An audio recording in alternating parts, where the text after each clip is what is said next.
Chatsworth, KwaZulu-Natal gives one a taste of India without leaving South Africa. It's a meeting point of Indian culture and cuisine.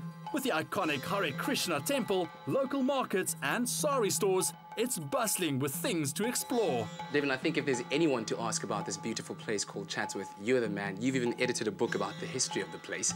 Tell me a bit about where and how this town came about. Chatsworth was originally a settlement for white colonial farmers in the 1850s, 1860s. And there were few farmers who were gardening there.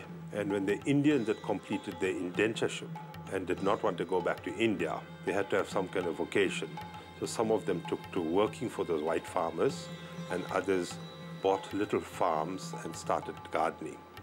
But they found that banana farming was the best crop to produce, and they started planting bananas. How have you seen Chatsworth change over the years? In the late 50s and early 60s, the government wanted to move Indians from other settled areas in Durban, like Riverside, Seaview, Hillary, Bel Air, etc., and wanted to place these Indians in one settlement.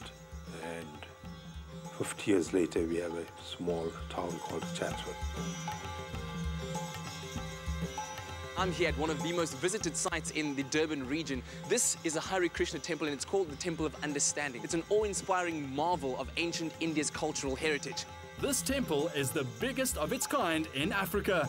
The landmark is built in the shape of a lotus, and guided tours are given for those who want to explore this magnificent site. So good to learn about what the Hare Krishna faith is really doing in the community of Chatsworth, where the philosophy is that every person is responsible for the other's well-being, so no people are left to go hungry, and every day meals are provided to those that need them. And speaking of which, right now it is about lunchtime, and Dineshwan tells me that the place to be just at lunchtime is the Bangladesh Spice Market. That's exactly where I'm headed off to right now to fill this little belly. The Bangladesh Spice Market is open on Fridays and Saturdays. It started as an informal market more than 30 years ago to provide mainly Indian buyers a convenient place to buy fresh produce. Tell me about how this market, or a market like this, has contributed to the community of Chatsworth and how people really, come together. We developed the market for the reason that it was such a successful trading area, vibrant, and people coming out in their numbers.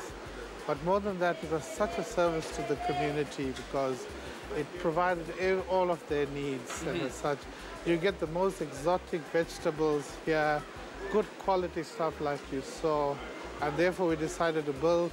At a cost of 6 million, we developed this Bangladesh market, catered predominantly for the Indian community of Chatsworth. But we have found a lot of others who have come now to trade here.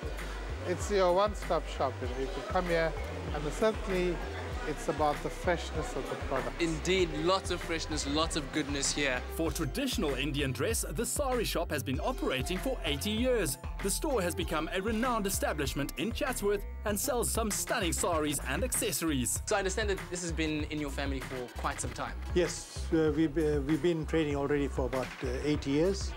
Established in 1933 in central Durban. Now we moved to Chatsworth now to serve the community of Chatsworth, where all the people that supported us from generation to generation are in this area. This is a business that's been passed on from your father to yourself. That's right. It's a family-run business. Family-run business. It's a we're calling it the second generation. So I'll need to, get some expert advice on how to put this on. So what would I do? Aikatlego, traditionally, saris are worn by women, and the name literally translates to strip of cloth. Different styles and lengths are worn at various occasions. So this would be me if I was going to be acting in a Bollywood movie as the Maharaja. There you go. Huh? How does that look? Am I working it right? That's good. I know that there's going to be lots of people shopping right here because you know what's happening tomorrow, right? Yes, the Pick and Pay. The new Pick and Pay store is opening on the 25th of April right here in Chatsworth, and I'm sure that the whole community is going to be celebrating. Thank you so much. It's been so nice meeting you. Sure. We found goodness in Goed Gedacht olive oil and all the good they do for the community. Pick and Pay, always there for you.